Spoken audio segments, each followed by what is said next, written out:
Qui sont-ils ? Quelles sont leurs attentes et leurs enjeux dans leur statut de collaborateur ? Bienvenue dans Collaborator. L'objectif de ce podcast est de porter la voix et les attentes des collaborateurs pour permettre aux avocats et aux cabinets d'être plus en phase. Chez Neria, nous accompagnons gratuitement les avocats dans la recherche du cabinet qui correspond à leurs critères. Parce que chaque avocat est unique et que chaque expérience en cabinet l'est tout autant, si vous êtes à la recherche d'une nouvelle collaboration, prenez rendez-vous avec nous, on sera ravis de pouvoir échanger. J'en profite pour vous inviter à faire un tour sur le site internet. Vous y trouverez des guides, du contenu accessible gratuitement, des articles, des podcasts. On vous met tous les liens dans la description de ce podcast. Aujourd'hui, j'ai l'honneur de recevoir Paulina Espinosa, une avocate au parcours exceptionnel qui a su bâtir une carrière riche et internationale entre le Chili et la France. Après 5 années d'exercice au Chili en droit de la concurrence et en corporate, elle a décidé de franchir une étape importante en s'installant en France. Depuis plus de 2 ans, elle poursuit sa carrière chez Clery, où elle exerce en droit de la concurrence avec la même passion et exigence qui ont marqué son parcours jusqu'ici. Ce qui m'a marqué, c'est la simplicité et l'humilité avec lesquelles elle relate son parcours. Elle partage son expérience de la transition entre 2 systèmes juridiques, les défis et les réussites et son quotidien dans un cabinet international de premier plan. Nous parlons également de sujets fondamentaux comme l'équilibre de vie personnelle et professionnelle, la manière dont elle perçoit le management aujourd'hui et ce qui, selon elle, pourrait transformer la pratique du droit pour les avocates de demain. C'est une conversation qui m'a profondément inspirée, alors je vous conseille de rester avec nous pour découvrir le parcours, les réflexions et les aspirations d'une avocate qui redéfinit les frontières de sa profession. Bonne écoute. Bonjour Paulina. Bonjour Eva. Merci beaucoup d'avoir accepté cette invitation dans le podcast. Merci à toi. Avant de rentrer dans le vif du sujet, j'aimerais te demander pourquoi est-ce que toi, tu as voulu devenir avocate ? Oui, une bonne question. En fait, j'étais dans un parcours très traditionnel dans ma tête quand j'étais à la fin du lycée. Je voulais soit être docteur, soit avocate. Mais comme il faut choisir, moi j'étais dans le lycée français au Chili. Il faut choisir sa voie, donc économique, sociale, scientifique et tout. Donc j'ai dû faire des choix. Et après mon stage d'observation, je me suis rendu compte que peut-être la médecine, c'est pas trop ce que je voulais faire. Et par contre, j'aimais trop lire. J'aimais bien les sujets aux alentours de droit. Donc après, c'était ça. C'était justement ça ce que je voulais faire. Et aussi, j'aimais bien ces côtés-là, un peu, on peut faire tout ce qu'on veut si on est avocat. En fait, il n'y a pas besoin d'être dans un cabinet, on peut être dans une entreprise, on peut même devenir CEO ou quoi que ce soit. Donc, c'est ces côtés un peu ouverts qui m'a vraiment convaincue d'aller vers le droit, je pense. Ok, ça permet de repousser aussi un peu l'échéance de qu'est-ce qu'on va faire. Exactement. On est très jeune quand on doit faire ces choix-là et c'est pour cela que je pense qu'il y a pas mal de gens qui se plantent et ils changent d'avis à la moitié parce que c'est vrai qu'on n'est pas censé de savoir avec une telle sécurité ce qu'on veut faire ou pas. Oui, complètement. Et c'est pas toujours comme pour de la médecine, par exemple, une passion. Exactement. Tu l'as évoqué brièvement au départ, tu étais au Chili avant de venir en France. Est-ce que tu peux un petit peu nous parler de ton parcours justement universitaire et après en cabinet d'avocat ? Oui, bien sûr. Je suis chilienne, 100%, donc aucun lien avec la France. Et j'ai fait le lycée français quand j'étais petite parce que j'ai vécu en France ici à cause du travail de mon père quand j'étais petite aussi. Et après ça, il y a toujours cette idée-là, peut-être c'est un peu quelque chose qui est lié au lycée, mais c'est vraiment la France est super, il faut juste y aller, il faut faire des trucs là-bas. Donc ça, je pense que ça reste un peu. Et du coup, après, j'ai décidé de faire mes études de droit au Chili. J'ai fait tout mon parcours et au Chili, on est un peu américanisé. Un peu. Donc, du coup, ce qu'on fait, c'est... On ne fait pas comme ici, c'est juste on fait la licence et après le master tout de suite, on enchaîne tout d'un seul coup. Au Chili, toi, tu fais des études, 5 ans de droit, donc quand même, c'est un peu le même côté master, licence et tout ici. Et après, tu travailles. Et après travailler, dans un moment donné, tu te dis, OK, il faut faire un master ou un LLM et tu pars ailleurs. Soit au Chili, soit ailleurs, en fait. Mais c'est juste ça, je suivis un peu la voie classique. Donc, après mes études, j'ai rejoint un gros cabinet au Chili. Et j'étais là pendant 5 ans. Et après, j'ai décidé de faire un LLM ailleurs. Et c'était ici, justement, à la Sorbonne. Ok. Pourquoi est-ce que tu as choisi justement de faire cet échange, cet LLM en France ? Est-ce qu'il y a une raison particulière ? Du coup, j'étais à moitié entre la France et Londres. Londres, c'est quand même un parcours classique, surtout pour une avocate de droit de la concurrence. C'est King's College, il faut y aller là. C'est vraiment ce que tout le monde fait. Et par contre, c'était une décision qui n'était pas seulement à moi, donc plutôt familiale. Et on s'est dit que c'était plus simple de venir en France, en fait. Donc, ok, je voulais juste faire un master qui soit pas si ciblé en concurrence parce qu'il faut quand même avoir d'autres connaissances. Donc, j'ai fait un master en business law à la Sorbonne et je regrette pas en fait. Ça m'a donné quand même pas mal de bases et la vie est comme ça, un peu bizarre. Et c'est vrai que peut-être si j'aurais fait celui de Londres, j'aurais pas pu rester plus longtemps. J'aurais dû rentrer au Chili plus facilement. Mais ça m'a ouvert les portes ici en France pour faire des stages et travailler un peu plus. Donc, c'est la vie finalement qui a fait ça pour moi, je pense. C'est clair, il y a toujours une part un peu de destin là-dedans. Est-ce que quand tu te dis je vais faire un LLM en France, ton projet c'est de devenir avocate en France derrière ou pas? Et tu t'es retrouvée ici pour des raisons que tu vas nous exposer. C'est une bonne question. Pour moi, c'était juste, je veux juste travailler un peu pour voir un peu ce que ça donne, comment ça fonctionne. Et après, je serai au Chili dans un an. Et ça fait 4 ans que je suis ici, donc bon. Et donc non, pas du tout. Je voulais pas être avocate ici. J'ai même pas fait de recherches sur ce qu'il fallait faire pour être avocat ici. Je voulais juste avoir une expérience professionnelle et justement, c'était ça qui m'a beaucoup plu. Donc, j'ai décidé de rester un peu plus et enchaîner des travaux, de travail par travail et tout. Donc, de fil en aiguille. Et l'image que tu avais justement, tu compares du coup l'image que tu avais de la France en étant au Chili et inversement, l'image que tu avais de la profession d'avocat et les différences que tu pouvais percevoir entre être avocat au Chili et être avocat en France, quelles sont-elles déjà? Et est-ce qu'elles se sont validées dans les faits? oui, du coup, je n'avais pas trop une idée de ce que c'était être avocate en France. Il y a toujours une idée de ce que c'est être avocate dans des milieux anglo-saxons, peut-être. Donc, je connaissais bien comment ça fonctionnait aux États-Unis, par exemple, parce qu'on travaillait pas mal avec eux. À Bruxelles aussi, parce que droit de la concurrence, on travaille beaucoup avec les bureaux de Bruxelles. Mais en France, honnêtement, je savais pas trop.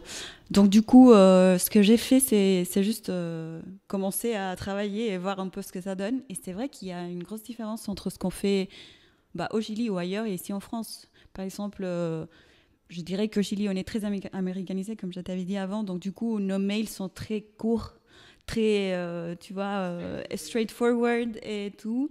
Et ici, c'est vraiment une poésie. Chaque fois qu'on envoie un email, c'est vraiment cher, madame, bien à vous, blablabla. Et ce sont des choses qu'on doit apprendre. Donc, et je trouve ça très joli, en fait. Mais c'est vrai que ça change un peu. La façon de travailler, le mémo qu'on fait, le travail final, c'est vraiment plus poétique et vraiment soigné en termes de forme et en termes de rédaction qu'ailleurs. Donc, c'est ça ce qui m'a beaucoup choquée, soi-disant. Et est-ce qu'au-delà du côté poésie, tu perçois un intérêt dans le travail business ou plus largement dans les décisions? Non, je pense que ça fonctionne un peu de la même façon ailleurs ici. Après, j'ai juste travaillé dans des structures un peu grandes, donc ça c'est très standardisé. Il y a vraiment, mais je pense pas que ça soit quelque chose lié à la France ou pas, mais il y a vraiment des formations continues qui sont très intéressantes. Donc, ils essayent de vraiment te donner des outils depuis le début pour développer ta carrière, pour avancer dans ta vie professionnelle, pour connaître un peu plus des sujets plus à fond. Donc, c'est ça ce qui est très bien, que j'avais pas tant que ça au Chili peut-être. Ok. Et est-ce que tes 5 années, j'imagine que oui, mais d'exercice au Chili ont influencé ta pratique en arrivant en France et dans un cabinet, on va y venir juste après, mais dans un très gros cabinet? Est-ce que justement tu as dû déconstruire certaines choses que tu avais appris et sur lesquelles tu travaillais, ou finalement ça s'est bien mêlé? Et j'ai dû me déconstruire quand même un peu. C'est vrai que j'avais eu aussi une expérience professionnelle juste avant Cléry, chez Arnold & Porter, un cabinet à Bruxelles. Et du coup aussi, là, à chaque fois que je bouge un peu, il faut se déconstruire parce que c'est vrai que chaque personne et chaque cabinet font des choses différemment. Après, la base, c'est la même, c'est vrai. Mais c'est juste niveau détail, niveau façon de faire, niveau échelon de révision, c'est ça. Donc, oui, j'ai dû quand même oublier un peu tout ce que j'avais, même si ça sert quand même au niveau professionnel, au niveau aussi... L'expérience, ça te sert toujours. Donc, ça, c'est vrai que j'avais vécu des choses qui m'ont donné des outils pour apprendre d'autres choses. Mais c'est vrai qu'on doit commencer de zéro. Apprendre un peu ce qu'ils veulent, comment ça se fait, la base de données qu'ils utilisent le plus ou pas, ou comment est-ce qu'on fait des recherches et de quelle façon. Et et tout, mais c'est un apprentissage qui est enrichissant. Donc, c'est ça ce qui est bien. C'est pas que j'ai perdu mes 5 années au Chili, c'est juste que... Tu ajoutes une brique. Carrément. Et comment tu as justement, en arrivant, alors je crois qu'au début tu as rejoint Cléry en stage, si je dis pas de bêtises, mais comment en fait on arrive, on se cherche un stage ou une première collaboration, tu fais ton choix, ou ta shortlist de cabinet où tu postules, et c'est quoi les critères qui, à ce moment-là, sont rentrés en compte? Je pense que c'est difficile quand tu es étrangère parce que ils connaissent pas vraiment ce que toi tu sais en termes de droit de la concurrence, par exemple. C'est normal, on connaît pas tous les pays, ce qu'ils font, les parcours, s'ils sont bien, s'ils sont pas bien, s'ils connaissent la même chose que toi, etc. Moi, j'avais la chance qu'au Chili, on a presque tout copié de la France. Donc, du coup, les lois sont à peu près les mêmes. Donc, c'est très pratique dans ce cas-là. Et en arrivant, c'était juste histoire d'envoyer de mails partout. Activer ton LinkedIn et commencer à chercher. Après, moi, je connaissais que les gros cabinets. Je savais pas, par exemple, tous ces petits cabinets un peu très franco-français, je ne connaissais pas. Et donc, du coup, c'était pas dans mon radar et pas dans ma liste de choses à chercher. Et c'est ça ce qui est un peu fou quand même, parce qu'il y en a énormément. Et ils sont très bons, mais j'avais pas en tête que ça existait. Donc du coup, c'était juste histoire d'envoyer des mails un peu partout. J'avais la chance quand même que chez Cléry, on avait pas mal travaillé avec mon cabinet au Chili. Donc du coup, il y avait quand même un certain lien. Ils connaissaient déjà mon ancien associé et tout, donc je pense que ça a beaucoup aidé. Mais sinon, il faut juste faire preuve d'humilité et vraiment envoyer des messages partout. Et même si on ne te connaissait pas, c'est juste... Bonjour, je suis Paulina, avocate chilienne, blablabla. Tu donnes un peu des explications de ton parcours et parfois, personne ne te répondait. Parfois, oui, merci beaucoup, on verra. Mais il faut juste vraiment essayer. Oser. Mais avant d'oser, en fait, la vraie question, c'est comment on trouve déjà la liste de ces cabinets, mais a priori, du coup, des recommandations que tu aurais pu avoir de cabinets internationaux. Ou des classements, j'imagine. Et aussi. on regarde les classements, oui, c'est ça. C'est la seule façon, en fait. On regarde les classements, on voit, je dis, ok, moi je connais celui-là, ça me dit quelque chose sur les autres, et on commence à chercher comme ça. Très clair. Chez Cléry, tu as intégré, comme ce que tu faisais avant, l'équipe en droit de la concurrence. Je te le disais tout à l'heure, j'ai eu pas mal d'avocats en droit de la concurrence. Je me suis rendu compte qu'il y avait pas mal de sous-spécialités, comme dans toutes les matières, en fonction de la taille de cabinet, en fonction de l'équipe, est-ce que c'est plus ou moins international. Toi, qu'est-ce que c'est ton travail au quotidien? C'est quoi le type de clientèle que tu peux traiter? Toujours des entreprises. Si on veut être de l'autre côté, il faut aller à l'autorité ou à la Commission européenne. Mais ce qui est très bien dans un gros cabinet, c'est justement ça, parce que si toi tu travailles dans l'autorité de la concurrence ou la Commission européenne, on est très ciblé. On est vraiment dans l'équipe qui voit que des opérations de concentration liées à l'agriculture, liées à un secteur spécifique. Mais par contre, dans un cabinet, tu peux voir tout. Et c'est ça ce qui est très enrichissant quand tu es jeune avocate aussi, ou même après, parce que tu connais un peu de tout. Et dans le cabinet dans lequel je travaille, c'est justement ça. On a des opérations de concentration, mais aussi des investigations, aussi des questions ponctuelles, distribution, de changement de loi, des aides d'État, donc vraiment de tout. Et je pense que si tu veux être un avocat en droit de la concurrence, il faut quand même un peu savoir de tout, même si tu n'es pas spécialiste dans une certaine matière, mais il y a énormément de choses, et c'est ça qu'il faut le mettre en pratique quand même. Complètement. Comment tu as eu 5 ans d'expérience au Chili, on le dit, il y a quand même énormément de choses qui sont communes dans les deux systèmes. Là, tu es en France et donc tu exerces depuis à peu près 2 ans. Est-ce que tu traites comme une collaboratrice de 7 ans d'expérience avec toute l'autonomie qu'on peut connaître à quelqu'un de 7 ans d'expérience, même si en concurrence, c'est peut-être un peu différent? Est-ce que tu es revenu Alors, on l'a dit, hein, pas en repartant de zéro parce qu'on a toujours notre expérience, notre bagage, mais comme quelqu'un de traité comme une junior, et si tu as réussi à imposer un petit peu tes années d'expérience, comment tu as fait pour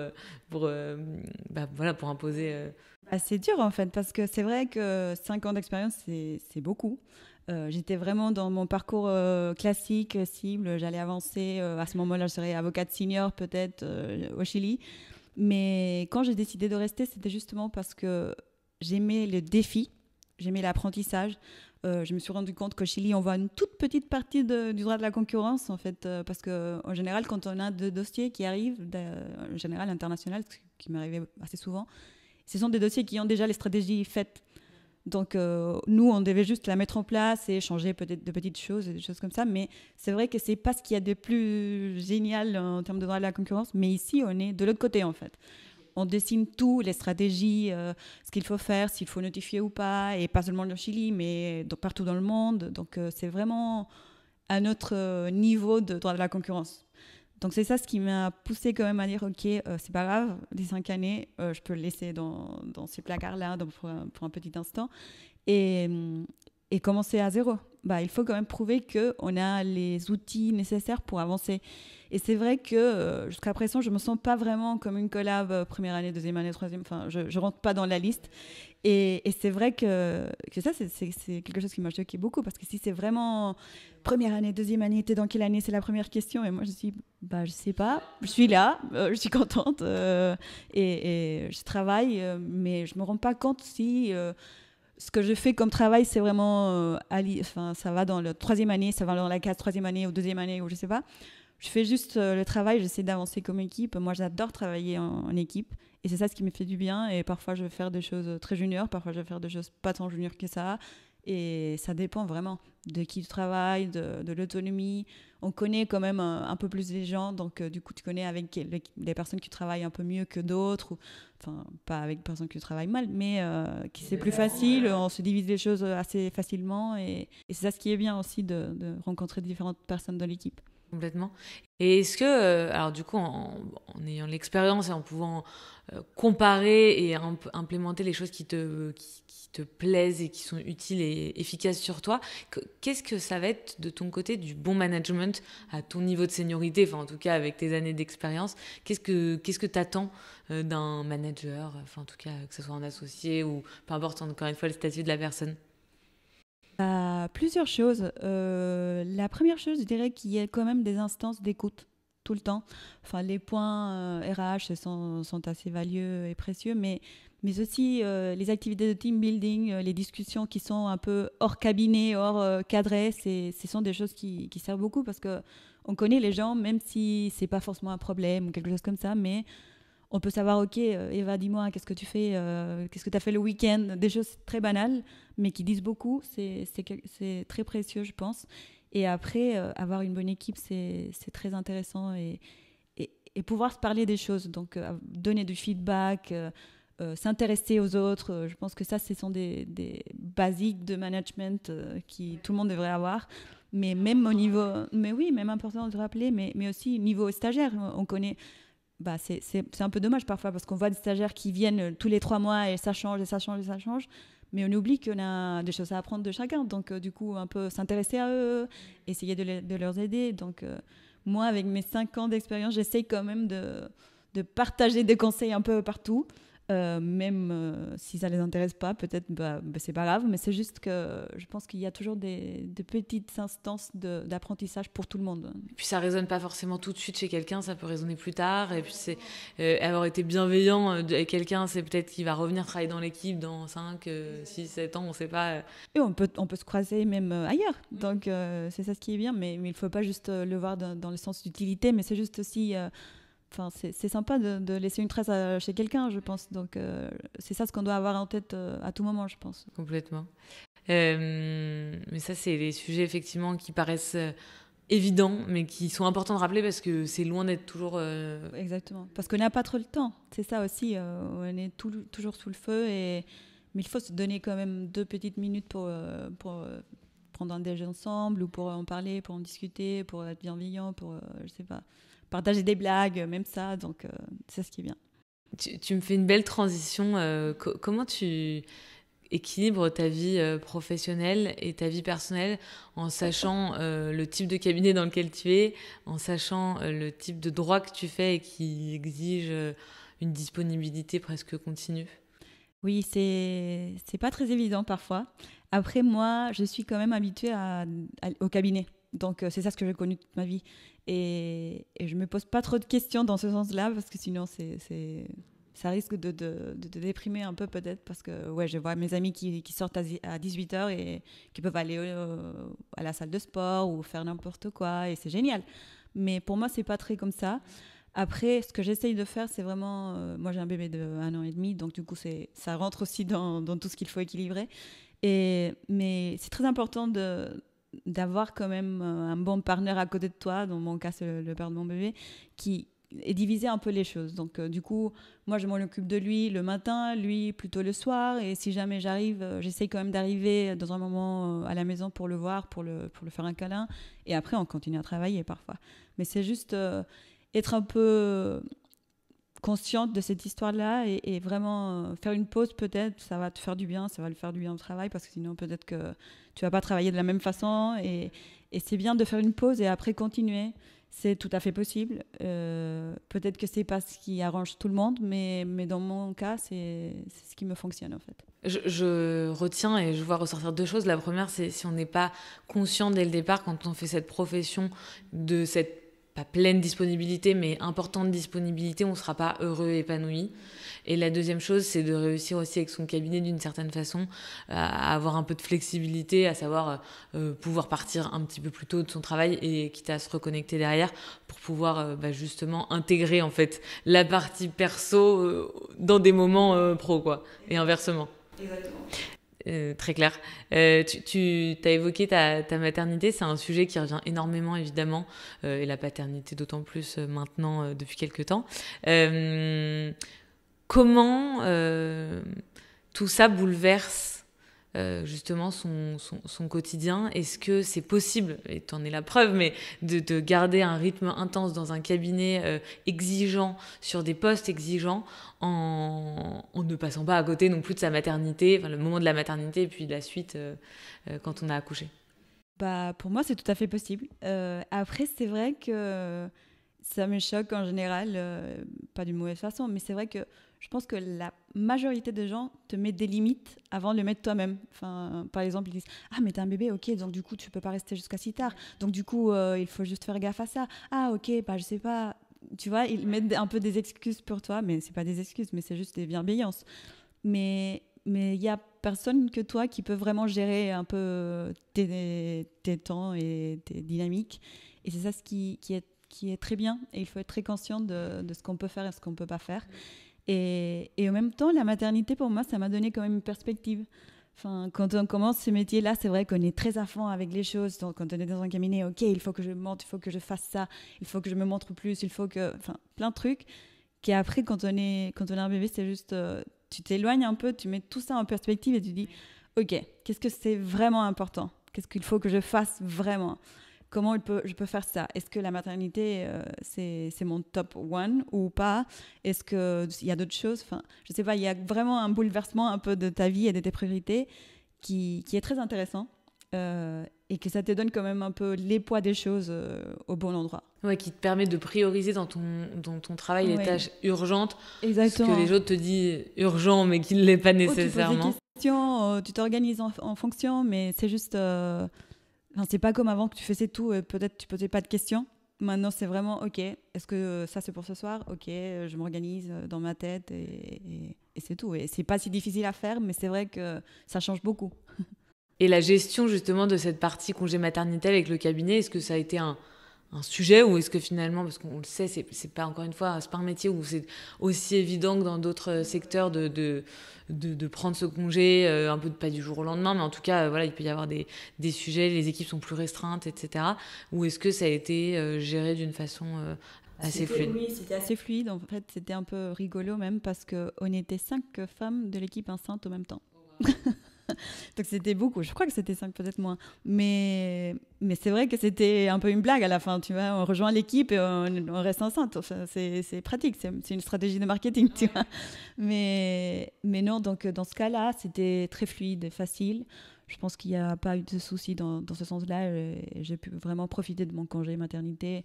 J'ai eu la chance d'être en forme jusqu'à la fin, donc du coup, j'ai même pu repousser un peu le congé. Et ça s'est très bien passé, en fait. Et comment, du coup, alors là, ça s'est bien passé, mais comment t'anticipes, que ce soit sur le sujet de la maternité, mais sur d'autres sujets pro, hein, de poser justement un cadre, des limites, les possibilités d'évolution, les horaires, enfin, peu importe, avec son cabinet. Est-ce que toi, t'as déjà eu affaire à voilà, des discussions un petit peu de fond là-dessus, que tu as dû prendre les devants, et comment tu t'y es pris? Quels sont un peu les conseils, tu vois, ou d'ailleurs les plantés que tu as eus et que tu recommandes pas? Oui, non, je pense que j'ai pas eu de conflit sur ce sujet-là. Ça a été assez fluide. Je crois que c'est vraiment du cas par cas. Ça dépend du dossier, ça dépend de la situation. Parfois, il fallait faire des choses et je savais que c'est pas urgent, comme on parlait avant. Donc, j'ai pas eu vraiment de soucis dans ce sens-là. Mais après, si j'avais une urgence et je travaillais avec une équipe, je disais, il faut que j'aille chercher mon fils. Donc, je me reconnecte dans 2 heures. Et j'ai laissé quand même, j'essaye à chaque fois, si jamais il y a des choses à faire encore, enfin, qu'il y ait une stagiaire ou il y a quelqu'un d'autre qui avance les choses pendant que je suis pas là. Et comme ça, c'est aussi plus pratique et on gagne tous un peu plus de temps. Mais c'est vrai que c'est un vrai sujet, je sais, dans d'autres endroits. Pour moi, ce n'était pas le cas pour l'instant. Mais après, oui, il faut juste être conscient que ça peut l'être et en parler au bon moment, je pense. Ok, très clair. On en parlait juste avant d'ouvrir les micros de ce podcast. On l'a dit, tu es avocate en France depuis 2 ans. En réalité, tu as passé cette année l'article 100 pour pouvoir avoir l'équivalence en France. C'est un examen sur lequel qui paraît une évidence et en réalité on le disait, c'est pas si simple que ça prend du temps. Est-ce que tu as dû adapter ton temps de travail? Si c'est le cas, comment ça a été adapté? Comment tu as envisagé cette période? Parce que tu es loin d'être la seule à être dans ce cas de figure. Et alors, il y a beaucoup d'étrangers qui viennent en France, mais tu as aussi beaucoup de Français qui passent les examens à l'étranger et qui passent l'article 100 en France. Donc, je trouve intéressant de pouvoir évoquer ça aussi avec toi. Oui, c'est compliqué en fait. C'est un examen qui est dur. Après, moi, j'ai eu mon barreau au Chili il y a 10 ans, même plus peut-être. Donc... Et c'est vrai que j'avais peut-être oublié ce que c'était vraiment un rythme intense de révision et tout ça. Et ce que j'ai fait de mon côté, je pense que c'est pas mal de le faire, c'est de vraiment se mettre à l'avance.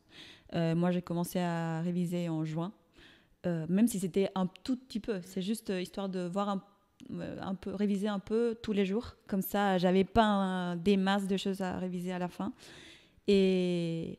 je profitais pendant les pauses déj, par exemple. Donc, parce que c'est vrai, la vie est très intense quand on étudie et tout. Donc, c'est ça ce qui était un peu...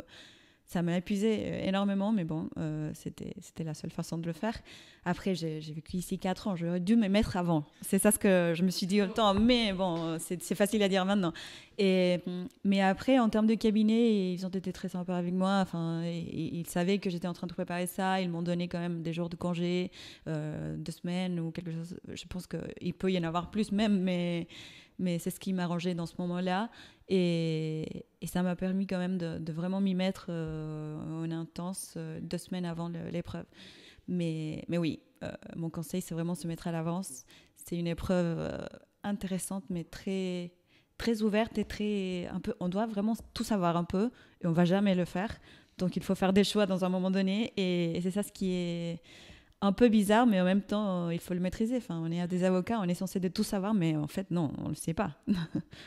Savoir réfléchir sur ces sujets. Exactement. Je te posais la question et donc tu m'as répondu en disant tu as pris en tout cas 2 semaines de congé. C'est vrai que je te le disais, j'ai eu plusieurs personnes autour de moi là qui ont passé cet article 100. Les cabinets, en fait, vous êtes salariés à ce moment-là, donc accorde, on va dire, certains congés, ça peut aller 2 semaines. J'ai entendu 1 mois parfois. Enfin voilà, c'est en fonction de.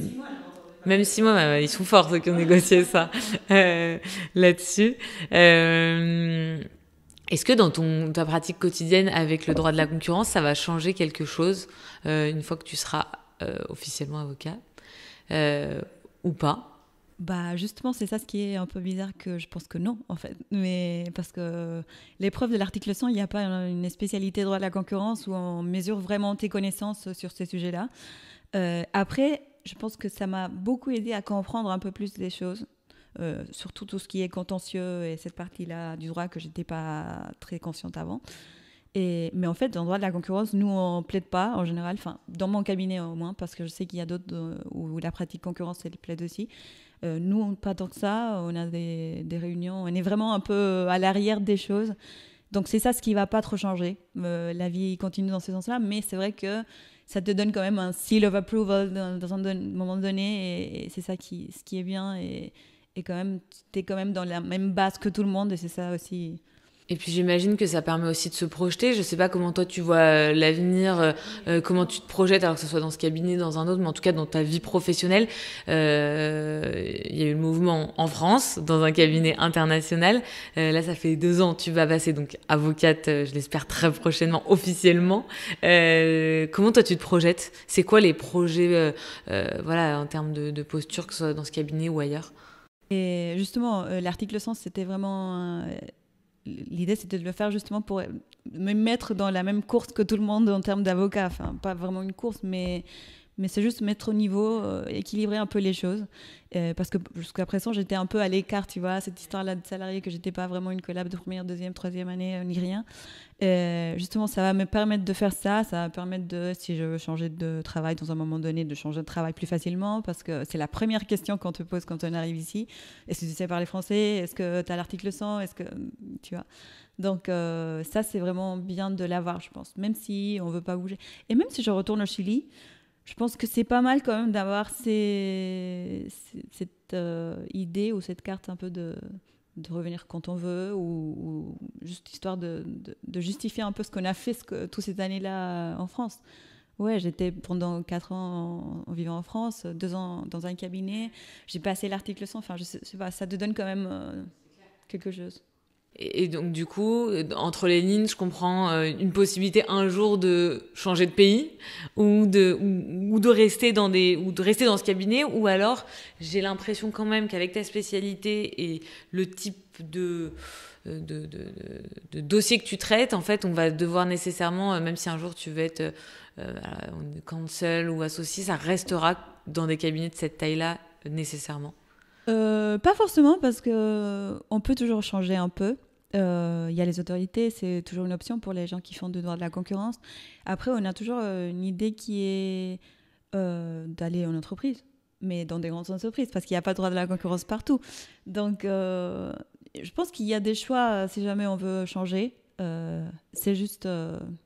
il faut juste bien poser un peu les idées et penser ce qu'on vraiment veut, parce que si, par exemple, si tu es dans une entreprise, c'est très ciblé, c'est le business de l'entreprise, tu vas pas voir tant que ça peut-être. Même chose avec la Commission européenne ou l'autorité, enfin, on va pas diversifier tant que ça va être un peu plus ciblé, donc tu vas être très consciente de ce que tu aimes ou tu n'aimes pas. Et dans un cabinet, ça c'est pas le cas. Donc, il y a des points positifs et des points négatifs dans tous les sens, mais il y a des options, ce qui est très bien. Et c'est ça ce qui est très dynamique en droit de la concurrence, que j'aime bien. C'est quoi pour toi la plus grosse difficulté aujourd'hui d'être avocat? Alors, avocat en droit de la concurrence, mais de manière générale, avocat pour toi. Qu'est-ce que tu ressens comme une difficulté? Il y en a plusieurs. Première difficulté, je pense qu'il y a plusieurs gens qui veulent être avocats, et c'est là ce qui est un peu... fou. Enfin, je vois des stagiaires constamment, et c'est vrai qu'il y a beaucoup de monde qui s'intéresse, et là, l'important, c'est de se diversifier et de donner quand même une valeur ajoutée, pas forcément sur le travail, sur la théorie ou sur la connaissance du droit, mais peut-être d'autres choses. Donc, je pense que ça, c'est une difficulté. Après, la vie qu'on mène, c'est aussi une difficulté parfois. Il faut être avec, si on veut être en couple, il faut être avec quelqu'un qui va comprendre un peu ce niveau de vie et comment ce qu'on fait pour arriver si tard à la maison, ou pour travailler le week-end, etc. Mais après, je pense que les gens qui font le métier d'avocat doivent être des gens passionnés, parce que sinon, on ne le fait pas. Enfin, il y a tellement de choses. Ouais. Donc, il faut vraiment faire les choses qu'on aime. Il faut vraiment choisir bien son spécialité. Et si on veut être dynamique, essayer de rentrer dans une spécialité comme le droit de la concurrence. Sinon, on risque de s'ennuyer assez facilement. Donc, je pense qu'il faut avoir en tête ça, parce que c'est une grosse difficulté d'être avocate. C'est une vie difficile parfois. Il y a des clients durs, il y a des dossiers intenses. Mais ça vaut le coup, je pense. Je crois que ça va être on va rester sur cette belle pensée. Qu'est-ce que je peux te souhaiter pour la suite? La réussite de l'article 100, ce serait pas mal. Ouais, carrément. Et écoute, on va suivre ça de près. Je sais pas quand sont les résultats. Je sais pas si ça sera sorti d'ici là, mais je croise les doigts. Et je te remercie beaucoup pour cet échange. Merci beaucoup à toi, Eva. C'est la fin de l'épisode du jour. J'espère qu'il vous a plu. Vous pouvez découvrir nos contenus, podcasts et articles directement sur le site www.neria-recrutement.fr. Et si certains sujets vous intéressent particulièrement ou que vous souhaitez entendre certains avocats en priorité, n'hésitez pas à nous le dire en commentaire. À très vite!